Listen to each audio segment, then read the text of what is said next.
Oke, selamat sore Bapak Ibu sekalian kasih Tuhan. Apa kabar semuanya? Dingin? Dahsyat? Puji Tuhan. Masih leneng-leneng?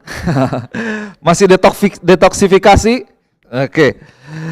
Ini merupakan hari ke berapa ya? Ke-7 ya. Hari ke-7 di mana kita Boston dan Rochester City Blessing itu kita berpuasa bersama-sama. Saya percaya sungguh ada kuasa Tuhan yang boleh bekerja bahkan saat ini dan di hari-hari ke depan. Nah, saudara yang dikasih Tuhan, sore hari ini saya mau sampaikan firman Tuhan kembali. Saya mau kuatkan dasar setiap kita tentang sebuah prinsip firman Tuhan mengenai puasa ini. Karena memang kalau kita lihat orang Kristen memang berdoa, orang Kristen melakukan apa yang firman Tuhan katakan, kita terbiasa dengan yang namanya memberi persembahan, perpuluhan, kita setia. Tetapi seringkali kalau kita lihat puasa ini menjadi satu hal yang bukan menjadi sebuah fokus dalam kehidupan orang Kristen. Dan bisa jadi ada orang Kristen yang mungkin seumur hidupnya belum pernah berpuasa untuk Tuhan. Saya tidak akan aneh, karena mungkin bisa juga jarang diajarkan, tetapi sayang sekali kalau kita bisa terlewat akan puasa ini, bahwa sementara ini merupakan sebuah hal yang memiliki satu kuasa yang luar biasa yang bisa bekerja dalam kehidupan kita. So saya kasih judul kembali dalam khotbah saya hari ini, yaitu The Power of Fasting. Jadi ada kuasa di dalam puasa. Ada amin Bapak Ibu Saudara? Oke, kita lihat satu firman Tuhan. Saya mau langsung masuk dan sore hari ini saudara boleh siapkan istilahnya kalau dibilang wear your learning cap. Jadi topi belajarnya itu dipakai. Saya akan sampaikan dasar-dasar firman Tuhan. Sebenarnya ada banyak sekali dasar firman Tuhan tentang puasa ini. Bagaimana puasa itu boleh memberikan sebuah kuasa di mana kita boleh disembuhkan, kita boleh dilepaskan berkat keuangan, perlindungan yang daripada Tuhan. Tapi saya akan sampaikan beberapa dasar firman Tuhan di dalam kitab Matius pasal yang ke-6. Singkat saja, kalau dilihat saudara yang dikasih Tuhan, seringkali kita bertanya, atau banyak orang bertanya, aduh ngapain ya kita puasa? Buat orang Kristen itu buat apa ya kita berpuasa? Apa bedanya dengan puasa yang lain? Kenapa kita harus berpuasa? Kenapa kita harus istilahnya seolah-olah menyiksa diri kita sendiri? Apalagi ini memang sebuah tantangan buat orang-orang Kristen, buat kita yang ada di tempat ini, gereja ini, kita berpuasa di musim yang dingin seperti ini ya. Wah, itu kan tambah lemesnya itu bisa double-double gitu. Capeknya kayak double-double. Belum lagi puasa mesti keluar, mesti skop snow, mesti shuffle dan lain sebagainya. Aduh, kayaknya ngapain ya puasa, capek-capek. Why do we need, sometimes we think we need to torture ourselves gitu. Hidup udah susah, ini perlu seperti ini lagi gitu. Nah, saudara yang kasih Tuhan, kita perlu mengerti betul kebenaran firman Tuhan sehingga kita boleh mengalami kebenaran firman Tuhan itu sendiri. Saya mau ulang kembali, di dalam kitab Matius pasal yang ke-6, di situ ada 3 hal. Ini adalah khotbah Yesus di bukit di mana Yesus menyampaikan satu firman Tuhan, firman-Nya kepada murid-muridnya. Dan kalau saudara lihat di dalam kitab Matius pasal yang ke-6, ayat yang pertama judul perikopnya itu tentang hal memberi sedekah. Ini berbicara tentang memberi, ayat yang pertama sampai ayat yang keempat. Kemudian ayat yang kelima sampai ayat yang ke-15 itu judul perikopnya tentang hal berdoa. Dan baru ayat yang ke-16 itu judul perikopnya tentang berpuasa. Dan kalau saya perhatikan ada kalimat yang sama. Jadi Tuhan katakan pertama bahwa ketika engkau memberi, kemudian dinyatakan bahwa Bapamu yang melihat di yang tersembunyi itu akan membalasnya kepadamu. So when you give, your Father who is in heaven will reward you openly. Dan kemudian tentang berdoa. Kalau engkau berdoa, Bapamu yang di surga melihat apa yang kau lakukan di tempat yang tersembunyi, maka Bapamu akan memberikan penghargaan, will reward you openly. Nah, ternyata ini sudah menjadi satu bagian dalam kehidupan orang percaya.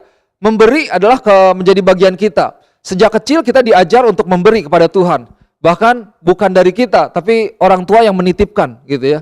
Saya mau ajar untuk setiap kita di tempat ini, untuk anak-anak kita, kalau mereka boleh bisa belajar nabung dan mereka boleh belajar memberi daripada mereka sendiri, jadi bukan persembahan titipan gitu ya. Jadi bisa kerasa bahwa ini, aduh ini dari saya nih. Mau 10 sen kah, mau 25 sen, tapi itu dari mereka. Karena itu yang kita belajar, yang harusnya kita belajar dari memberi. Nah, kemudian tentang berdoa. Berdoa sudah menjadi bagian daripada kehidupan orang percaya. Kita tidak bisa lepas daripada yang namanya berdoa. Itu merupakan sebuah nafas kehidupan orang Kristen.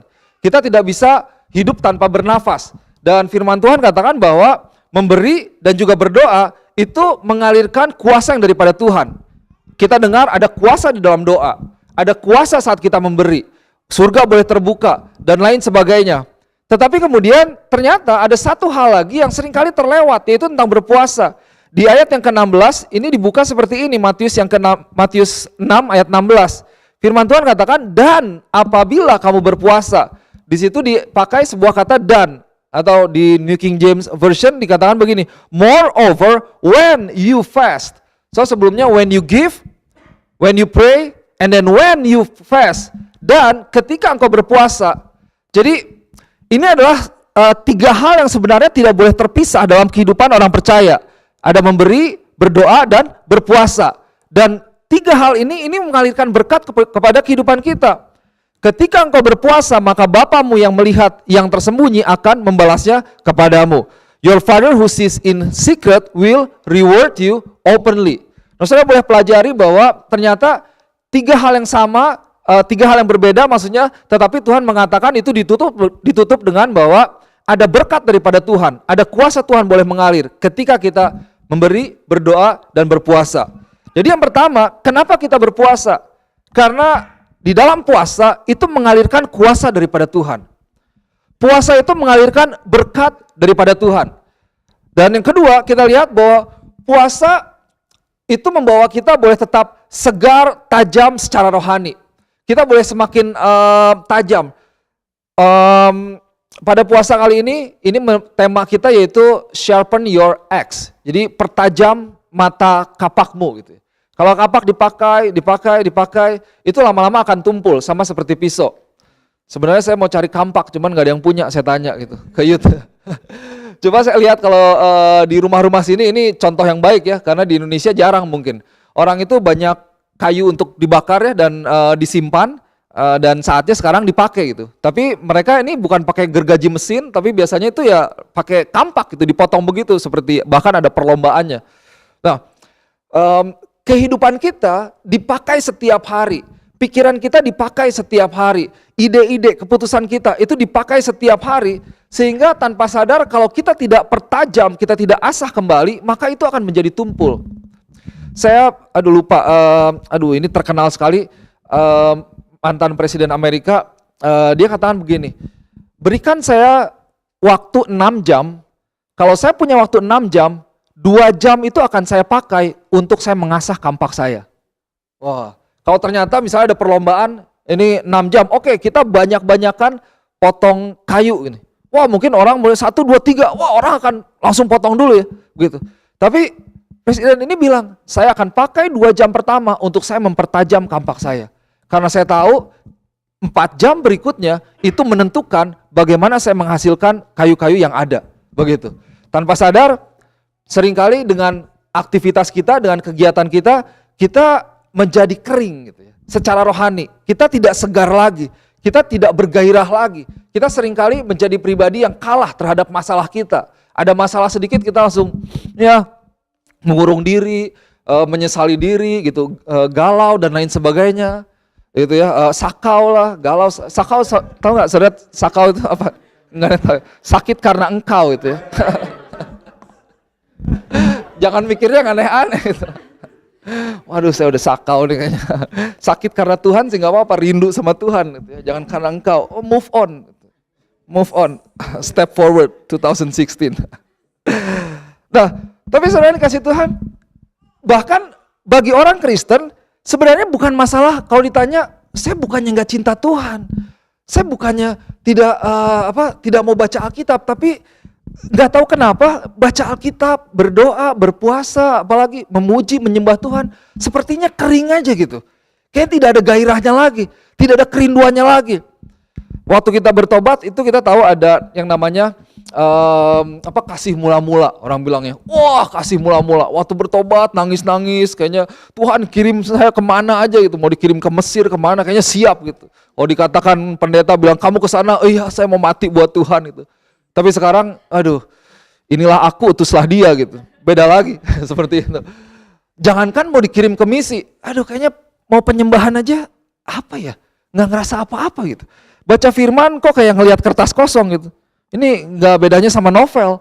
Sepertinya tidak ada suatu hal yang membuat kita kuat lagi, menyegarkan kita, menginspirasi kita. Nah itu bisa jadi menjadi tanda bahwa sebenarnya kehidupan kita sudah kering nih. Gimana tidak ada gairah kembali kepada Tuhan. Tetapi puasa akan mengembalikan kita untuk dekat kembali kepada Tuhan. Dan itu yang menjadi kunci untuk kita boleh menjadi segar kembali. Karena Tuhan adalah sumber kehidupan kita. Ada amin? Tuhan sumber kekuatan, sumber inspirasi kita, sumber hikmat kita, dan sumber segalanya. Kita boleh menjadi kuat dan bugar.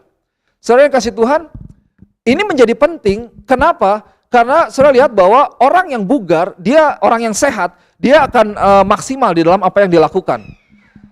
Aktivitas lakukan ini dan itu, tapi kalau saudara yang kita lihat suka olahraga gitu, kalau dia orangnya sehat, dia bisa melakukan banyak hal. Dibedakan dengan orang yang sakit-sakitan secara ekstrim. Nah demikian juga sebenarnya sama dengan orang percaya. Kita nih, kalau kita tidak sehat di dalam kerohanian kita weak in our spiritual being, kita lemah di dalam kerohanian kita, bangun pagi udah malas. Dengar diomongin orang, wah udah cepat kesinggung. Gak disalamin, kesinggungnya minta ampun, dan lain sebagainya, cepat marah. Ngobrol sedikit, salah nada sedikit, nanti marahnya udah minta ampun. Wah, kenapa? Bisa jadi itu menjadi tanda bahwa sebenarnya kita tidak sehat nih. Atau kita sudah tidak tajam lagi dalam kerohanian kita. Tapi kalau kita tajam, kita tahu firman Tuhan, kita dekat dengan Tuhan, maka saudara akan menjadi pemenang-pemenang di dalam kehidupanmu. Ada amin? Nah saudara yang dikasih Tuhan, berikutnya, puasa itu akan memberikan kita kembali boleh fokus kepada apa yang menjadi keinginan daripada hati Tuhan. Seiring dengan berjalannya waktu, apa yang kita lakukan, Tuhan memang memberikan kita namanya tubuh, jiwa, dan roh. Dan di dalam jiwa itu ada pikiran, perasaan, dan kehendak. Nah ini dia. Ini basic teaching ya, bahwa kita nih ada tubuh, jiwa, dan roh. Dan di dalam jiwa itu ada pikiran, perasaan, dan kehendak. Kita punya kehendak bebas. Tetapi seharusnya kehendak bebas daripada seorang manusia itu harusnya tunduk kepada kedaulatan daripada Tuhan. Karena Tuhan yang menciptakan kita. Tuhan yang membawa kita sampai di sini. Tapi karena sejalan dengan apa yang kita alami, keinginan kita sendiri, kita seringkali keluar daripada jalannya Tuhan. Kita bahkan orang bisa jauh dan bahkan meninggalkan Tuhan yang mana pencipta daripada orang tersebut. Nah, saat kita puasa kita boleh kembali kepada Tuhan. Fokus kembali kepada apa yang menjadi ide awal daripada Tuhan menciptakan kita. Apa yang menjadi rencana Tuhan di dalam kehidupan kita. Jadi ini seperti kaca pembesar gitu. Kalau saya lihat saudara di sini ini kan banyak nih. Gitu. Belum lagi kalau orangnya lebih banyak lagi. Dalam kelas saudara yang ngajar atau di stadion misalnya. Itu banyak sekali yang bisa kita lihat. Tetapi gunanya sebuah kaca pembesar atau yang namanya binocular, teropong gitu ya. Waktu kita pakai teropong kita bisa fokus kan, melihat satu objek dengan lebih jelas. Atau kalau kita pakai kaca pembesar, kita bisa lihat lebih jelas dan yang lainnya itu blur di sekelilingnya. Ketika engkau berpuasa, saya percaya Tuhan boleh membawa engkau sehingga engkau bisa melihat fokus lagi yang benar-benar penting itu yang mana loh. Gitu. Karena kadang-kadang ada yang gak penting tapi jadi penting dalam kehidupan kita. Dan kita berikan energi kita berikan uang kita berikan waktu kita kepada hal-hal yang sebenarnya bukan berasal dari Tuhan, terlebih lagi yang tidak memiliki dampak di dalam kerajaan Allah eternal, dalam kerajaan sorga. Akhirnya kita lewat daripada apa yang Tuhan mau lakukan dalam kehidupan kita. Tapi waktu kita fokus kembali, kita mengerti apa yang Tuhan mau lakukan dalam kehidupan saya. Apa yang Tuhan mau kerjakan lewat kehidupan saya. Kenapa saya ada di tempat ini? Kenapa saya melakukan apa yang saya lakukan? Kenapa saya memberi apa yang saya beri dan seterusnya. Saat engkau menjadi fokus, engkau akan menjadi pribadi yang luar biasa. Saudara lihat, laser itu fokus ya. Dia bisa memotong besi, dia bisa memotong bahkan batu yang paling keras sekalipun. Karena fokus dikecilin. Waktu kecil saya ingat papa saya beli itu kaca pembesar yang sebesar ini gitu ya. Terus suka main-main pakai sinar matahari. Oh, dibakar. Ya kalau kertas habis, daun habis, semut gitu kan dicari-cari. Sambil jalan-jalan itu kayak prestasi gitu. Gitu. Karena begitu sinarnya fokus kan, oh itu mateng tuh langsung keluar asap gitu.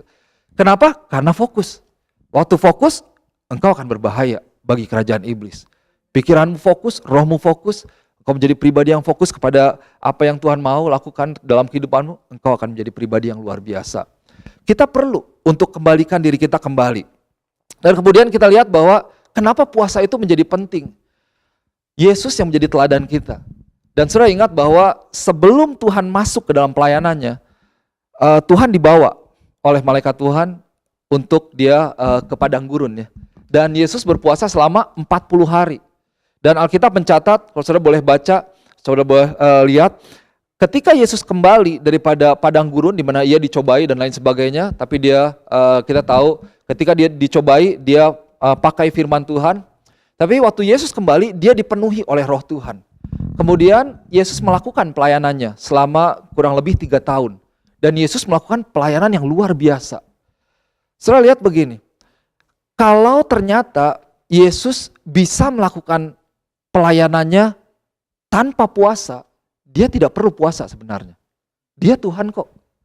Tapi even the Son of God fast. Bahkan Tuhan, Yesus sendiri, dia puasa. Tuhan tahu, ada waktunya Tuhan Yesus katakan, saya nggak akan bagikan ini, tapi saya akan hanya singgung sedikit, di mana murid-murid Tuhan ingat mau menengking setan gitu ya, ada seorang anak yang dirasuki oleh roh jahat, ditengking, tidak bisa bebas. Kemudian datang Tuhan Yesus katakan, pergi enyahlah iblis, dan setan itu keluar. Kemudian pada malam harinya murid-muridnya tanya, loh kami sudah menengking setan kok, tapi tidak keluar-keluar ya. Gitu. Padahal di Matius 10 ayat 1 kalau tidak salah dikatakan bahwa aku memberikan kepadamu kuasa untuk engkau menengking setan. Nah murid-muridnya sudah diberi kuasa, tapi kuasanya sudah ada, pas dipakai kok nggak jalan. Begitu. Yesus katakan begini bahwa engkau adalah orang-orang yang kurang percaya gitu. Jenis seperti ini hanya bisa dilakukan oleh puasa. Nah saudara yang dikasih Tuhan, saya lihat begini bahwa ketika Yesus berpuasa, Yesus bahkan dia bisa mengeliminasi keinginan daging dia. Dan dia bisa fokus kepada kehendak Allah. Dan bahkan kuasa Tuhan itu bekerja dalam kehidupan dia, sehingga kehidupannya menjadi kehidupan yang powerful, kehidupan yang berkuasa, perkataan yang berkuasa. Kehidupan yang berkuasa itu luar biasa sekali. Kalau Tuhan saja puasa terlebih daripada kita ya. Kita harus menjadi meneladani Tuhan.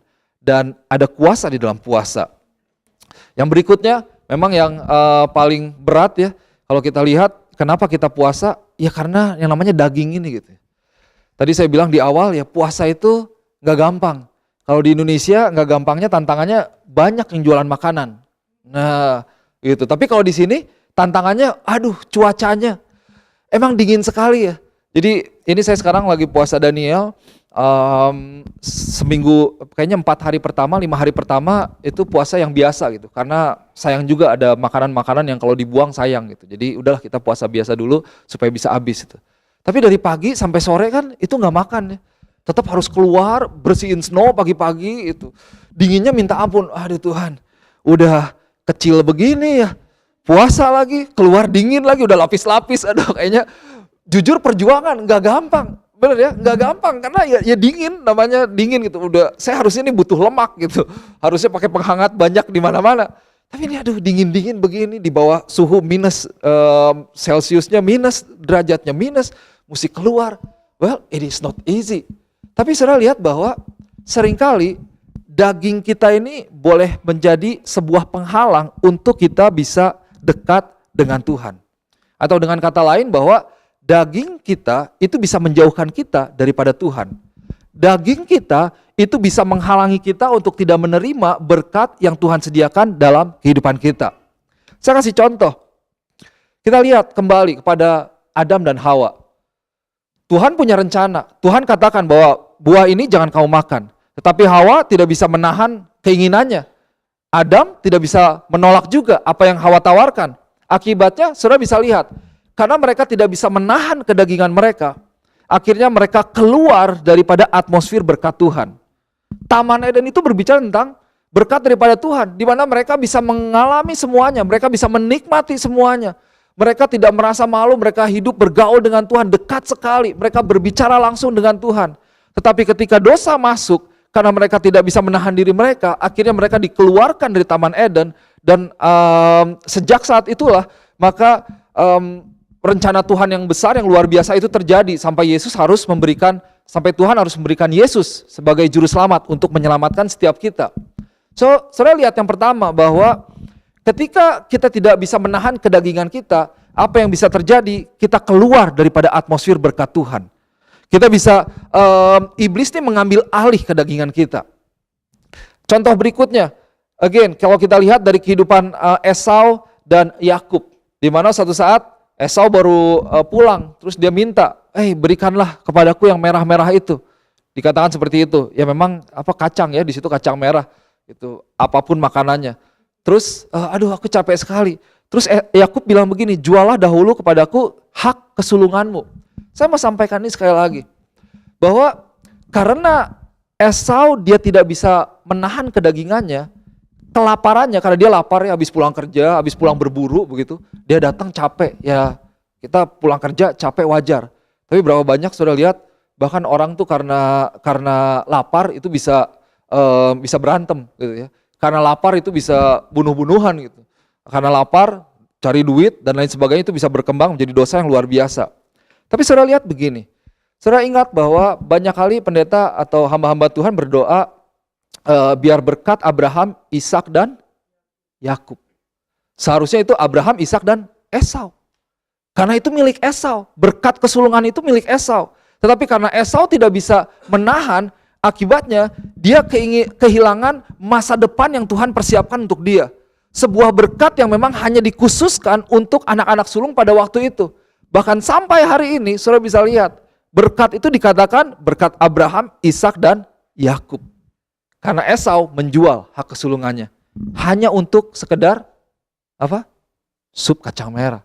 Sekedar untuk ini nih yang namanya di kampung tengah ini, gitu. Lapar. Ini namanya puasa ya lapar lah. Tapi jangan sampai bahwa ketika kita mengutamakan hanya hal yang sementara, itu membawa kita kehilangan sebenarnya berkat yang panjang yang Tuhan sediakan dalam kehidupan kita. Saudara yang kasih Tuhan, saya mau katakan bahwa Tuhan ini memiliki berkat yang luar biasa untuk saudara dan saya. Saudara percaya? Tahun 2016 ini, 2017 dan seterusnya untuk keluargamu, pekerjaanmu. Tapi kadang-kadang kita tidak mencari janji Tuhan itu. Kita tidak mengejar janji Tuhan itu. Sehingga kita tidak menerima janji Tuhan itu. This is the time when we need to refocus ourselves. We need to sharpen our axe. So we can hear again God's voice. So we can be sensitive again to His voice. And then we can listen specifically what God wants to do in our life. Kita bisa sensitif lagi, kita dengar lagi apa yang Tuhan mau lakukan. Dan itu memberikan sebuah kuasa yang luar biasa bekerja dalam kehidupan kita. Oke, kita taklukkan kampung tengah ini nih. Memang gak gampang gitu ya. Orang kalau ditanya, ya sederhana ya, kenapa gak puasa? Aduh lapar, ya lapar. Namanya puasa bukan gatel gitu kan. Ya puasa lapar, jangan digaruk gitu kalau lapar. Tapi saudara, it's amazing apa yang Alkitab katakan. Bahkan bangsa Israel ketika mereka keluar dari Mesir, mereka komplain, suatu saat mereka susah makanan, mereka komplain. Mereka bilang begini, aduh sebenarnya mending kita kembali ke Mesir, di mana di sana ada mentimun, ada semangka. Saudara, ini lagi berjalanan kepada tanah Kanaan loh. Tapi karena lapar, karena apa yang daging yang mereka rasakan, gak ada makanan, mereka rela menukar apa yang menjadi visi Tuhan untuk kehidupan mereka. Dan mereka rela untuk kembali hidup di dalam sebuah penjajahan Mesir. Hanya demi ketimun dan semangka. Saudara kalau nggak percaya, buka di kitab Bilangan 11 ayat 4 sampai 6. Itu dijelas-jelas di situ ditulis. Kepada semangka, bawang prei, bawang merah, bawang putih. Dan sekarang kita kurus kering. Tidak ada sesuatu pun kecuali mana ini saja. Saudara bayangkan nggak? Lucu kalau menurut saya Alkitab ini memang mencatat sejarah gitu. Bahwa even bangsa Israel fokusnya tuh kepada yang seperti itu gitu. Nah kita mulai kebayang nih bawang merah gitu ditumis-tumis gitu. Kayak daging sedikit, kayaknya enak sekali. Udah waktunya buka puasa nih buat beberapa. Israel bersungut-sungut, akhirnya mereka delay dalam mengalami berkat daripada Tuhan. Nah saya mau sampaikan satu peristiwa dan ini boleh menjadi kekuatan buat setiap kita dan ini boleh menjadi dasar apa yang harus kita lakukan pada saat-saat ini. Kita lihat kembali cerita tentang Ratu Esther. Kitab Esther pasal yang ke-14. Pasal 4, sorry. Esther pasal yang keempat. Well, sebenarnya kalau dari perikopnya saudara boleh catat dari pasal yang ketiga, 4, dan seterusnya sampai pasal yang ketujuh. Singkatnya seperti ini saudara yang kasih Tuhan ya, bahwa Haman itu diangkat menjadi seorang petinggi raja gitu. Dia menjadi ya orang yang berpengaruh. Dan ketika orang keluar, itu seharusnya orang-orang yang ada itu sujud kepada Haman. Tetapi Mordekai, dia adalah orang yang mengasihi Tuhan, dia tidak mau sujud kepada Haman, karena dia hanya sujud, dia hanya menyembah kepada Tuhan. Hanya Tuhanlah yang dia sembah. Nah, Haman ini keselnya minta ampun. Ini orang ya, tiap saya keluar nggak mau juga nyembah. Jadi dia tuh dapat laporan, katanya itu tuh ada orang tuh, namanya Mordekai, dia nggak mau nyembah ketika kamu keluar. Suatu saat dia keluar sendiri dan dia benar melihat ini si Mordekai ini nggak mau, sementara orang sujud, Mordekai tetap berdiri aja tidak mau sujud kepada Haman. Nah akhirnya Haman dia membuat sebuah persekongkolan gitu ya. Wah ini politik nih. Dia mau membunuh Mordekai. Tetapi buat Haman untuk dia membunuh seorang Mordekai itu kurang. Kayaknya terlalu gampang gitu. Dari orang yang punya posisi untuk matiin satu kayaknya gak terlalu gampang. Dia punya rencana jahat yang luar biasa. Dia mau membinasakan semua orang Yahudi yang ada di tanah itu. Wah itu luar biasa. Dan itu tidak mudah. Akhirnya dia membuat skenario sedemikian rupa. Dan pada waktu itu Esther sudah diangkat menjadi ratu. Mordekai katakan kepada Esther, mungkin ini rencana Tuhan, bahwa Tuhan bawa kamu untuk menjadi ratu di tempat ini. Dan jangan kira bahwa ketika misalnya Haman membunuh orang-orang Yahudi, engkau akan luput. Karena Esther adalah sebenarnya orang Yahudi dan Mordekai katakan sebelum dia masuk, kamu jangan bilang-bilang asal usulmu itu dari mana begitu ya. Sudah ingat ya ceritanya seperti itu. Bahwa kalau dibinasakan, kamu akan kena juga begitu. Jangan pikir kamu tidak akan kena begitu. Ya memang kadang-kadang mungkin prinsipnya Mordekai, prinsipnya Haman seperti itu ya. Mordekai ini mau dibina nggak bisa, dikasih tahu dibina nggak bisa, akhirnya dibinasakan gitu. Jangan sampai kita kalau nggak bisa dibinasakan. Nah, akhirnya oke. Esther dia tahu, dia ada kepada sebuah kondisi di mana yang pertama, kalau saudara lihat, Esther pada waktu itu dia ada di dalam sebuah kondisi yang namanya dia terancam akan nyawanya dia sendiri. Life threatening, di mana bukan hanya dia tetapi seluruh umat Yahudi itu akan dibinasakan. Dan Esther mempunyai pilihan bahwa dia bisa menghadap raja dan dia bisa dia bisa memohon kepada raja dengan resiko bahwa dia pun akan mati. Karena tidak bisa seorang ratu pun untuk datang seenaknya gitu ya. Ngelenggang kayak sekarang gitu, mungkin istri presiden atau istri tinggal papa gitu kan, nggak bisa. Dulu ada protapnya gitu. Protap itu sebenarnya apa ya? Protapnya ada protokolernya gitu. Seperti apa? Harus tidak bisa seenaknya begitu. Nah saudara yang dikasih Tuhan, Esther dia masuk kepada sebuah kondisi di mana kehidupan dia diancam, bahwa kalau dia melakukan sesuatu bahkan dengan maksud yang baik untuk membela bangsa Yahudi, tapi dia bisa saja mati. Kalau dia menghadap raja katakan ini nggak bisa seperti ini, harus dibinasakan kembali, dibunuh, dia bisa mati. Dan terlebih seluruh orang Yahudi mereka mengalami sebuah ketakutan. Kenapa? Karena mereka ada di bawah ancaman Haman untuk dibinasakan. Kalau saya dikasih Tuhan, saya bisa lihat bahwa kita dalam kehidupan kita sebenarnya ada situasi-situasi yang sama yang mungkin saudara alami pada hari ini. Engkau mungkin terancam, engkau mungkin takut, engkau mungkin khawatir ya tentang kehidupanmu di masa yang akan datang. Ini seminggu depan, sebulan depan, ini bagaimana begitu? Atau bahkan ada orang-orang yang mau mengejar dirimu. Uncertain future, fear, intimidation, worry, dan lain sebagainya. Tetapi kita punya pilihan sebenarnya. Esther punya pilihan. Dia bisa keluar dari istana dan melarikan diri dia dan dia menyelamatkan diri dia selamat, atau dia mau mengambil posisi untuk membela bangsa Israel, umat Yahudi pada waktu itu. Saudara yang dikasih Tuhan, ini seperti intimidasi yang iblis taruh dalam kehidupan kita. Saudara tahu bahwa ketika iblis intimidasi kita dan kita setuju kepada intimidasi iblis, kita bisa menjadi pribadi yang paralyzed.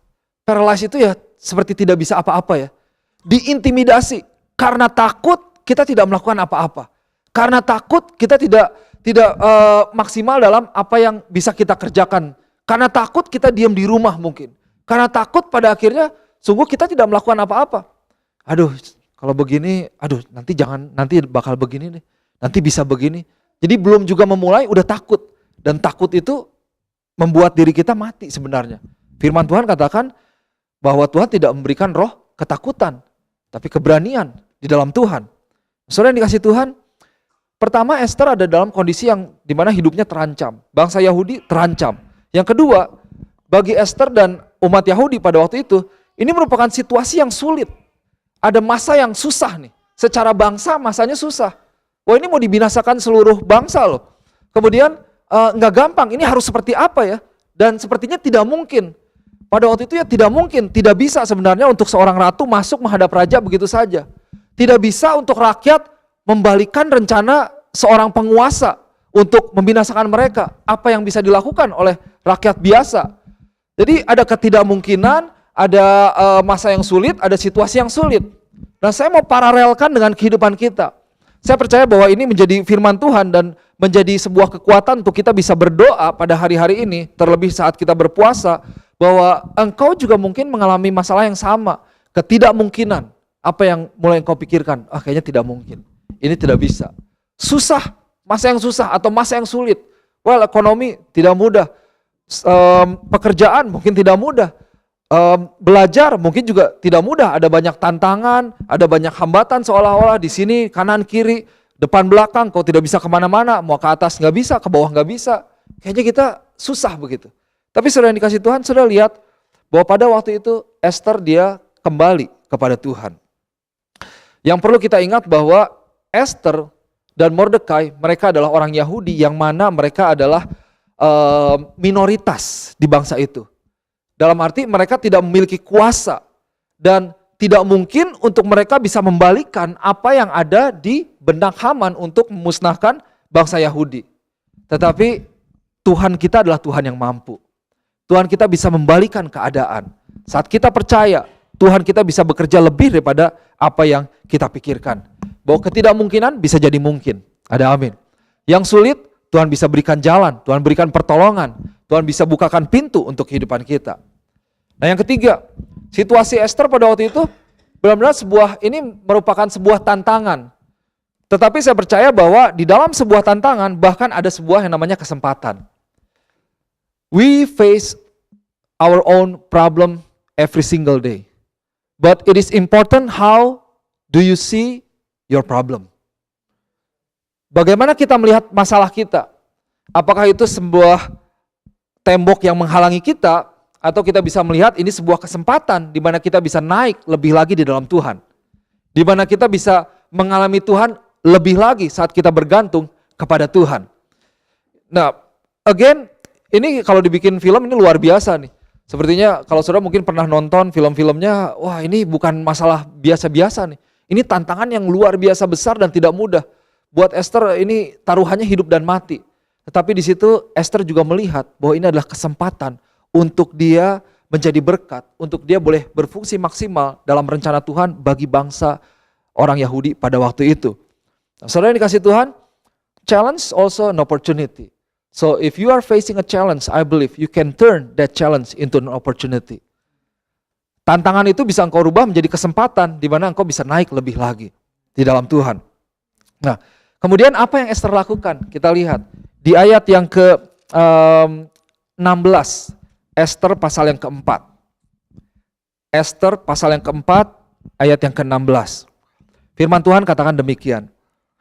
Pergilah, kumpulkanlah semua orang Yahudi yang terdapat di Susan dan berpuasalah untuk aku.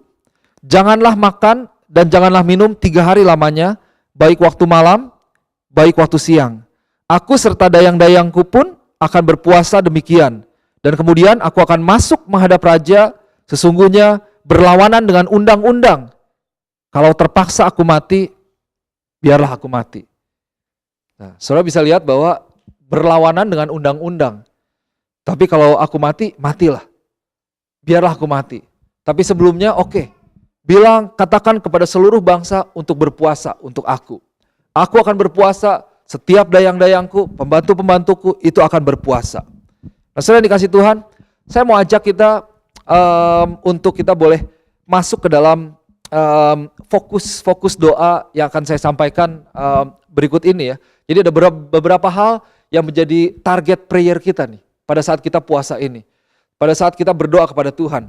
Apa yang dilakukan Esther? Dia berdoa untuk hal-hal ini. Dan ini boleh pada akhirnya memberikan sebuah terobosan yang luar biasa. Yang pertama, mari kita berdoa untuk sebuah prioritas yang benar di hadapan Tuhan. Let's pray for the right priorities. God's priorities, not just our priorities. Prioritas Tuhan bukan hanya sekedar prioritas kita. Kita perlu berdoa supaya apa yang penting di mata Tuhan menjadi penting di mata kita. Apa yang penting bagi Allah menjadi penting bagi kita. Apa yang menghancurkan hati Tuhan boleh juga menghancurkan hati kita. Apa yang membuat Tuhan sedih itu boleh juga membuat kita sedih. Apa yang membuat Tuhan marah membuat kita juga marah. Apa yang Tuhan gak marah jangan kita marah. Nah, saya kasih contoh bahwa Tuhan ini marah hanya kepada dosa. Tapi Tuhan tidak marah kepada orang. Nah, kita seringkali kebalik. Kita marah sama orang, kita benci orangnya, tapi dosanya dibiarin. Begitu. Ya kan? Itu jadi salah begitu. Tapi again, we need to go back to God's priorities in our life. Kita kembali kepada prioritas daripada Tuhan. Kita cek lagi nih, saat kita puasa, saat kita berdoa, Tuhan, saya ini sudah benar nggak di hadapan Tuhan? Gitu. Saya ini sudah hidup sesuai dengan firman Tuhan atau tidak? Yang menjadi tujuan saya, fokus saya, oke, saya mau kerja Tuhan, saya tahu. Saya mau jadi kaya. Kaya nggak salah loh. Tapi Tuhan punya tujuan di dalam berkat Tuhan. Apakah engkau mau punya harta yang banyak hanya untuk dirimu sendiri? Untuk engkau bisa nikmati diri sendiri? Kalau itu prioritasmu, saya mau katakan bahwa engkau memiliki prioritas yang salah. Tapi kalau engkau memiliki prioritas yang benar di dalam kerajaan Tuhan, maka berkat Tuhan itu akan mengalir dalam kehidupanmu. Tuhan memberkati pekerjaan tanganmu. Apa yang kau lakukan itu bisa membuat berhasil. Karena ada prioritas yang benar. Dalam pernikahan, orang masuk ke dalam pernikahan prioritasnya untuk apa? Apakah punya anak? Apakah karena tekanan sosial? Wah, sudah umur. Orang kita kan begitu ya. Kapan? Wah itu. Kalau bisa saudara, saya bantu yang belum menikah. Jangan tanya kapan, kasihan gitu. Nggak enak loh ditanya kapan-kapan gitu. Kapan gitu ya. Kapan gitu jawabannya. Kapan begitu. Nah, bahkan hal-hal seperti itu kita punya fokus yang salah kadang-kadang gitu. Saya mau punya anak kenapa? Well ya supaya saya kan punya harta banyak nih. Nanti mau diturunin ke siapa? Well itu benar. Tapi sebenarnya Alkitab katakan supaya ada keturunan ilahi untuk meneruskan rencana Tuhan di muka bumi ini. Fokusnya mesti benar. Kembali mesti kepada apa yang menjadi prioritas yang daripada Tuhan. So during this fast, let's pray for right priorities. Kita berdoa untuk prioritas yang benar lagi Tuhan. Oke, saya sekolah, saya melakukan yang benar. Apapun yang saya lakukan, saya boleh kembali kepada apa yang menjadi prioritas Tuhan. Yang kedua, kita boleh berdoa untuk yang namanya wisdom and strategy. Kita berdoa untuk hikmat dan strategi ilahi. Dalam kehidupan kekristenan, kita perlu berdoa, tetapi bukan hanya berdoa saja gitu ya. Kadang-kadang orang Kristen memang terlalu spiritual. Ya berdoa saja udah, berdoa saja. Berdoa saja, kembali ke kamar berdoa. Berdoa kalau nggak pernah keluar nggak akan dapat juga gitu. Berdoa buat pekerjaan, berdoa sampai jungkir balik gitu. Nggak akan tiba-tiba ada surat gitu, kamu diterima gitu. Kalau nggak pernah ngelamar nggak akan pernah dapat kerjaannya. Yang single lagi cari pacar jangan berdoa terus jangan berharap tiba-tiba besok pagi ting tong gitu. Halo, saya dikirim Tuhan loh. Gitu katanya kamu berdoa ya gitu. Buat saya gitu. Ini saya ada di sini gitu. Nggak akan. Ya mesti ditelepon, kembali mesti dikunjungin, kalian mesti diusahakan begitu. Benar nggak?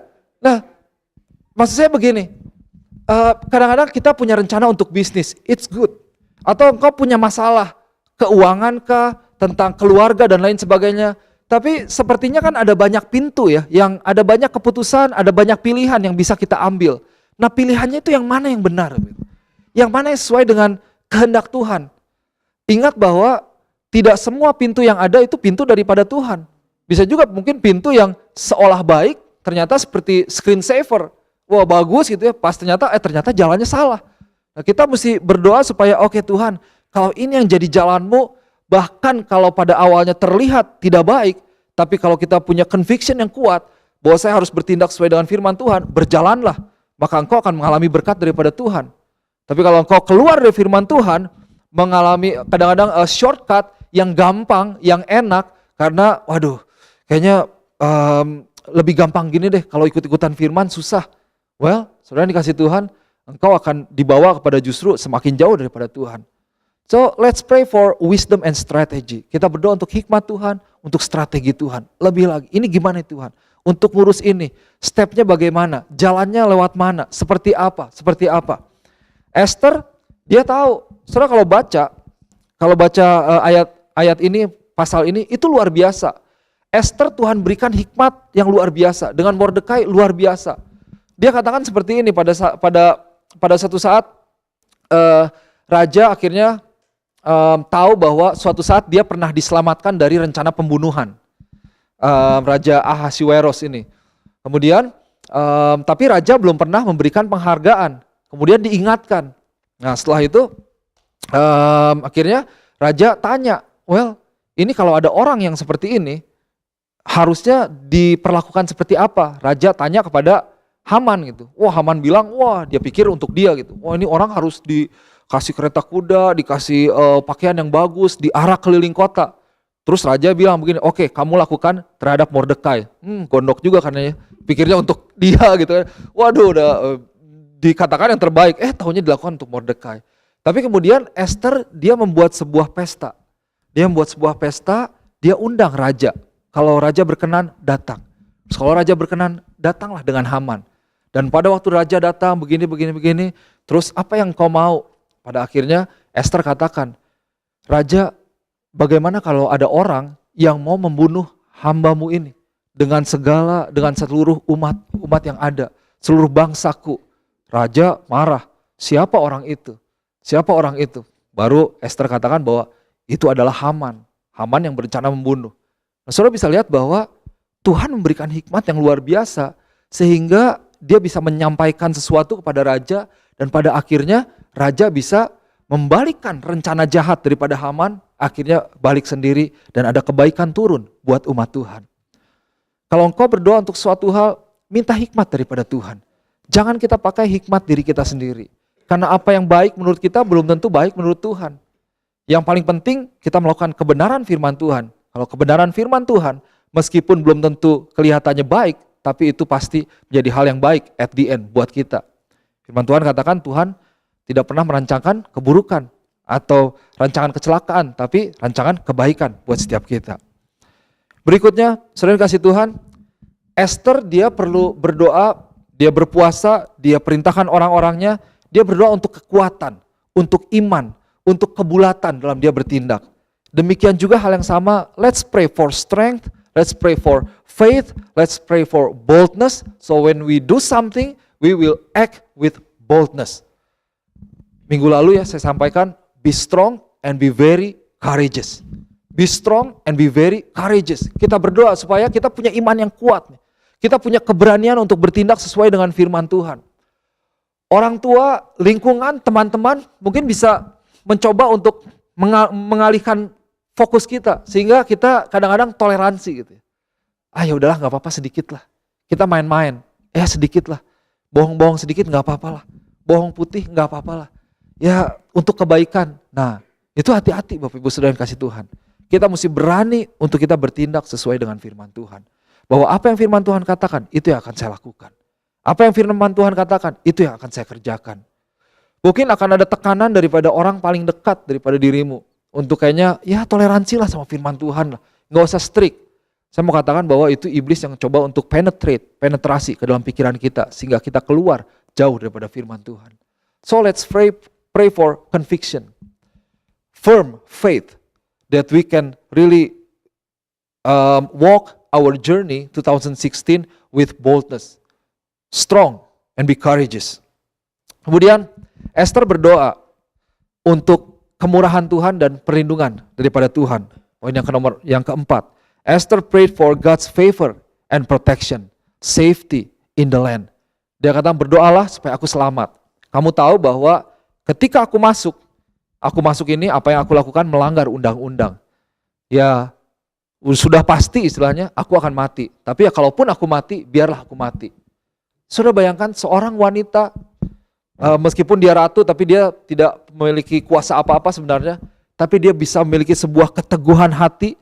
Dia bertindak dengan begitu bulat. Akhirnya dia masuk, dia menghadap raja.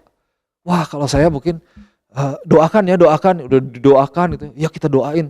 Tapi waktu berjalannya kan kayaknya deg-degan juga. Ini maju apa enggak ya gitu. Jangan-jangan mati nih. Optionnya ya udah sekali melangkah nggak bisa mundur, mati. Tapi Esther bilang, kalau saya mati, tapi saya akan maju. Wah, itu luar biasa. Itu yang harus menjadi sikap kita, bahwa apapun yang terjadi, saya akan bertindak sesuai dengan firman Tuhan. Kalaupun saya mati, ya mati juga, nggak apa-apa. Yang penting saya mentaati firman Tuhan. So, pada akhirnya ketika Esther berdoa, saudara bisa lihat kemurahan Tuhan turun. Saudara bisa baca raja. Di situ firman Tuhan katakan ketika raja melihat Esther, dia berkenan kepada Esther. Di dalam kitab Mazmur kalau tidak salah, firman Tuhan katakan seperti ini. Hati raja itu seperti batang air, dialirkan kemana Tuhan mau. Saya percaya bahwa bahkan pemerintah-pemerintah, orang-orang yang berkuasa, yang tidak mengenal Tuhan sekalipun, Tuhan bisa merubah hati mereka. Ada amin. Tuhan bisa mengalirkan hati mereka kemana Tuhan mau. Ini raja bukan orang yang kenal Tuhan loh. Tapi akhirnya kemurahan Tuhan turun, perlindungan Tuhan turun untuk bangsa Yahudi pada waktu itu lewat raja. Raja mengubah keputusannya. Raja berkenan kepada Esther. Dia mendengarkan dan pada akhirnya bangsa ini boleh diselamatkan. So let's pray for 2016 for God's favor. Kemurahan daripada Tuhan. Perlindungan daripada Tuhan di dalam perjalanan kita. Perjalanan bisnis kita, perjalanan pekerjaan kita, perjalanan yang sekolah, pernikahan kita. Kita berdoa supaya Tuhan tidak lindungi, tidak ada ngengat dan karat, tidak ada orang-orang jahat yang bisa mengambil, sehingga kita boleh mengalami kesuksesan, kebaikan yang daripada Tuhan saat kita setia terhadap firman Tuhan. Ada amin? Let's pray for God's favor and protection. And then last, let's pray for breakthrough and miracle. Ini merupakan satu hal yang mungkin ya kembali tidak mungkin bagi bangsa Yahudi pada waktu itu. Tapi pada akhirnya saudara bisa lihat mujizat Tuhan itu boleh terjadi. Ada undang-undang, tapi akhirnya raja sendiri sebenarnya kalau bisa dikatakan raja bukan melanggar ya, tapi ya memang berlaku tidak sesuai ya dengan undang-undang yang ada. Harusnya kalau sesuai dengan undang-undang raja menghukum Esther. Haman keinginannya bisa jadi dilaksanakan, bangsa Yahudi itu hancur habis semuanya. Tapi ada mujizat daripada Tuhan. Bahwa akhirnya bangsa Yahudi diselamatkan, Esther diselamatkan, bangsa ini berubah. Hati raja seperti batang air, dialirkan kemana Tuhan mau. So let's pray again, let's believe again with breakthrough and miracle. The same God, Tuhan yang sama yang disembah oleh bangsa Israel adalah Tuhan yang sama yang kita sembah pada hari ini. Tuhan yang melakukan mujizat pada waktu zaman nabi-nabi adalah Tuhan yang sama yang juga akan melakukan mujizat pada hari ini. Percayakah kita kepada Tuhan? Percayakah kita bahwa kita memiliki Tuhan yang hidup? Percayakah kita bahwa Tuhan bisa melakukan lebih daripada apa yang kita pikirkan? Saudara yang dikasih Tuhan, mari kita kembali kepada Tuhan. Saya sungguh percaya bahwa saat kita dekat kepada Tuhan, itu menjadi kunci kesuksesan kita. Kita dekat dengan firman Tuhan, kita menjadi orang-orang yang berani. Kita tidak berjuang lagi untuk melakukan dosa. Aduh, saya ini dosa jangan ya. Kita bisa dengan tegas mengatakan bahwa oh tidak, itu bukan saya. Karena kita memiliki roh yang kuat. Kampak kita menjadi tajam, kita bisa membelah dengan tajam. Keputusan kita menjadi tajam, ide-ide kita menjadi tajam. Dan kehidupan kita menjadi tajam. Kita boleh menjadi berkat bagi banyak orang. So, sering kasih Tuhan kalau saya bawa kepada implementasinya juga. Ingat lagi bahwa saat kita berpuasa, kita bukan hanya sekedar menahan lapar. Kita bukan hanya sekedar memiliki tujuan untuk diet. Yes, it is good for your body. Saya dengar beberapa udah, wah ada yang turun 5 pounds, 8 pounds. Well, which is good. And it's not good for me actually. Semakin dingin. It's good for your body. Detoxification dan lain sebagainya yang dokter lebih mengerti itu racun mungkin keluar semua dan lain sebagainya. Tapi again, fokusnya, targetnya waktu kita puasa jangan sampai lewat bahwa kita berdoa dan baca firman. Karena itulah yang penting. Makan siangmu baca firman Tuhan. Waktu makan siang, waktu malam mungkin diganti dengan berdoa, dengan baca firman. Disitulah kita boleh merenungkan firman. Sedikit tentang merenungkan firman. Jadi waktu firman Tuhan katakan renungkanlah firmanku itu siang dan malam. Itu bukan kita hanya baca begitu ya, udah gitu kita lewati. Tapi kita harus punya yang namanya memamah biak. Masih ngerti ya memamah biak ya. Itu seperti contohnya sapi. Tadi bahasa Inggrisnya apa ya? Ruminate gitu. Ruminate kalau nggak salah bahasa Inggrisnya. Jadi itu terjemahannya seperti ini. Jadi seperti sapi yang makan, terus ditelan, nanti beberapa lama dikeluarin lagi, dikunyah lagi, ditelan lagi, gitu. Coba perhatikan sapi deh. Jadi dia pagi-pagi makan rumput ya, dimakan nih. Kebayang kita makan gitu ya. Kan lembut ya, udah hancur, terus ditelan nih. Ternyata kalau sapi ntar dia duduk di bawah pohon gitu. Siang-siang dikeluarin lagi loh sama dia. Terus dikunyah lagi. Saya punya teman yang memamah biak, saudara mungkin nggak percaya, dan saya masih nggak percaya, anak ITB gitu. Nggak usah, lu yang benar, saya bilang. Bisa lagi katanya. Bisa gimana ya, saya bilang. Kita kan manusia bukan sapi, saya bilang gitu. Bisa lagi, enak lagi. Iya. Ini orang rada error nih, saya pikir. Saya tanya sampai 10 kali, 20 kali, lu bener lu begitu. Bener, gue bisa katanya gitu. Sampai sekarang saya nggak tahu, ngerti nggak ngerti, percaya nggak percaya gitu. Tapi baca firman Tuhan itu harusnya seperti itu. Kita baca firman Tuhan, kita coba renungkan, kita kunyah, digest gitu, kita kunyah. Kemudian kita perlu pergi kerja, kita perlu istirahat dan lain sebagainya. Nanti ada waktunya firman yang sama di tengah hari misalnya, kalau kau yang shift 1 misalnya habis pagi baca firman, lah, baru baca nggak gitu mengerti, nah siang-siang dikeluarin lagi, terus dikunyah lagi, direnungkan lagi. Dan direnungkan ini bukannya merenung gitu ya, merenung langsung siapa gitu. Merenung daydreaming gitu, mimpi-mimpi, ngapain, nggak ada kerjaan, mengawang-awang kemana-mana. Enggak. Merenung firman itu adalah kita bagaimana kita merenungkan supaya firman Tuhan ini bisa menjadi kenyataan gitu dalam kehidupan kita. Atau bagaimana kita mengaplikasikan firman Tuhan dalam kehidupan kita. Itu merenungkan firman tuh. Kita renungkan ini kalau dalam kehidupan saya kira-kira seperti apa ya penjabarannya, pengejawantahannya. Nah ini udah bahasa Indonesia.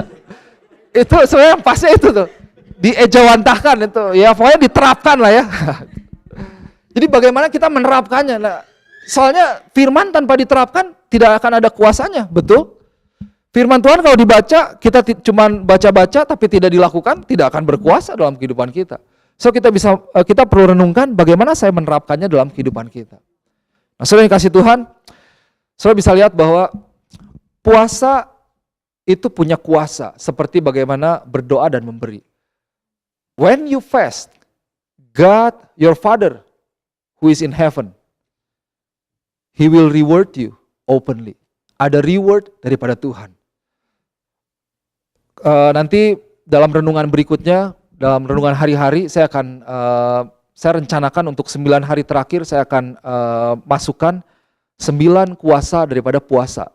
Ada untuk kesembuhan, untuk perlindungan, dan lain sebagainya. Saudara bisa cek di Facebook Rochester City Blessing setiap pagi dasar firman-Nya, sehingga kita boleh lebih mengerti lagi, sehingga puasa itu bukan menjadi satu hal yang menghalangi kita, tapi itu menjadi sebuah hal yang delight. Oh yes, I want to experience this power, and I know I can only experience this kind of blessing when I do the fasting. You will be very excited because waktu kita puasa sehingga keinginan daging kita itu semakin kecil dan roh kita semakin kuat. Kita semakin sensitif terhadap roh Tuhan. Kita semakin sensitif terhadap apa yang Tuhan mau kerjakan dalam kehidupan kita. Ada amin? So if you are not fasting, this is an invitation, bukan paksaan, tapi let's join. Mari kita sama-sama kita alami berkat daripada Tuhan. Amin. Mari kita berdoa. Yes Lord. Bapa, hamba-Mu berdoa mengucap syukur buat firman Tuhan. Dan saat ini biar dimeteraikan firman Tuhan pada sore hari ini. Ini menjadi satu torehan dalam hati setiap jemaat Tuhan di tempat ini. Sehingga kami boleh memiliki sebuah pengertian. Dan pengertian akan firman Tuhan ini boleh membawa sebuah transformasi dalam kehidupan kami. Kami tahu Tuhan, bahwa saat kami puasa, kami mencari wajah-Mu, kami memanggil nama-Mu, kami mendekat kembali kepada Tuhan. Dan firman Tuhan katakan bahwa Tuhan tidak akan memberikan batu kepada mereka yang meminta roti. Bahwa Tuhan akan membukakan pintu kepada mereka yang mengetok. Tuhan akan menjawab setiap mereka yang berpaling, berseru kepada Tuhan. Dan pada saat ini, di dalam nama Tuhan Yesus, hamba mau melepaskan berkat yang daripada Tuhan. Biar mulai hari ini Tuhan, bahkan di hari-hari yang akan datang, bahwa apa yang didoakan oleh setiap jemaat Tuhan di tempat ini, Tuhan boleh perhatikan itu. Biar boleh ada perlindungan Tuhan, ada kemurahan Tuhan, ada favor yang daripada Tuhan, ada sungguh Tuhan, hikmat yang daripada Tuhan, ada kedekatan kembali, ada hati yang boleh kembali kepada Tuhan, di mana kami boleh semakin sensitif kembali kepada Engkau Bapa. Di dalam nama Tuhan Yesus, Engkau tidak lalukan setiap jemaat Tuhan ketika mereka berdoa, ketika mereka membaca firman Tuhan. Firman Tuhan boleh sungguh terbuka, menjadi sebuah inspirasi, kekuatan dalam kehidupan kami. Kami tahu bahwa apa yang kami hadapi ini tidak mudah Tuhan. Bahwa hari-hari ke depan secara pasti kami tidak tahu apa yang akan terjadi.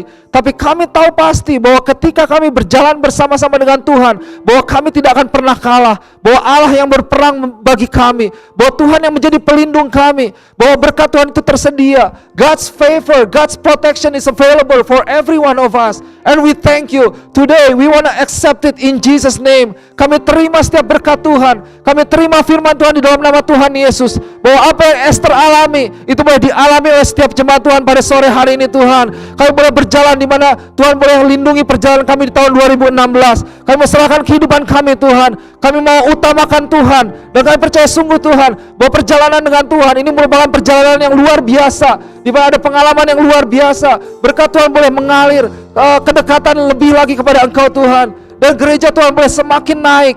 Jemaat Tuhan boleh menjadi pribadi-pribadi yang luar biasa, menjadi berkat bagi banyak orang. Mereka boleh Tuhan angkat, bahkan mereka boleh menerima kemurahan daripada Tuhan. Tuhan boleh lakukan mujizat yang luar biasa. Setiap yang mereka doakan, setiap tembok-tembok yang mereka hadapi itu boleh rubuh di dalam nama Tuhan Yesus. Setiap hal yang tidak mungkin itu menjadi mungkin di dalam nama Tuhan Yesus. Bahkan hamba berdoa pada saat ini Tuhan, promosi itu boleh datang daripada Tuhan. Tuhan boleh angkat setiap mereka menjadi kepala dan bukan menjadi ekor. Ada berkat-berkat jasmani yang boleh dialami sungguh secara nyata dalam kehidupan setiap jemaat Tuhan di tempat ini. Terima kasih Bapa, terima kasih Tuhan. Hamba berdoa biar kami boleh terus Tuhan di dalam pencarian kami akan Engkau. Kami tidak lelah untuk kami boleh memanggil nama Tuhan, berseru kepada Tuhan, dan di sanalah Tuhan boleh melawat setiap umat Tuhan. Biar kekuatan daripada Tuhan, kesegaran daripada Tuhan itu boleh ada pada setiap tubuh jemaat Tuhan. Dalam pada masa puasa ini kami tidak fokus kepada daging kami, tetapi kami boleh fokus kepada roh kami. Dan boleh ada roh yang kuat, di mana roh yang kuat boleh menguasai daging kami, boleh menguasai jiwa kami, menguasai pikiran kami, menguasai kehendak kami Tuhan, menguasai perasaan kami. Dan kami boleh menjadi pribadi yang berjalan dalam roh Tuhan. Terima kasih Bapa. Di dalam nama Tuhan Yesus hamba sungguh berdoa. Saat ini hamba selesai berbicara, tapi Roh Kudus Tuhan boleh terus berbicara, menguatkan setiap firman Tuhan yang ada, sehingga ini boleh membawa transformasi dalam kehidupan setiap kami di tempat ini. Terima kasih Bapa. Terima kasih Tuhan. Di dalam nama Yesus kami berdoa mengucap syukur. Haleluya. Amin. Amin.